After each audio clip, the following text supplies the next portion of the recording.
Election मध्ये उतरण्याची तुम्हाला काय गरज पडते बरं? मी न्यू सिटी म्हणून एक सोसायटी आहे, तिथे राहायला गेलो. तिथे मी फ्लॅट विकत घेतलं आणि मग नंतर आम्हाला कळलं की जेवढा मेंटेनन्स आम्ही पे करतोय, मेंटेनन्समध्ये जे 3,000 पेमेंट मेंटेनन्स पे करायचा, त्याच्यामध्ये 50 ते 60% फक्त पाणी विकत घ्यायचं म्हणून. आणि रस्ते सुद्धा व्यवस्थित नाहीये आणि कचरा आणि धूळ तर एवढं आहे की हे जे पुण्याचे आताचे जे आयुक्त आहेत ना, तो स्वतः येऊन सांगितले की अख्ख्या पुण्यात सर्वात डर्टी एरिया जर असेल तो म्हणजे वाघोली.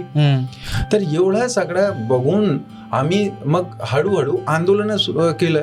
कारण आपले हे जे बाबासाहेब भीमराव आंबेडकरने जे संविधान बनवलं त्याच्यामध्ये आम्हाला मूलभूत अधिकार हे मिळवण्याचा अधिकार दिलेला आहे आणि जर ते आम्हाला भेटत नाही तर संवैधानिक मार्गाने अधिकार करणं आपला अधिकार आहे.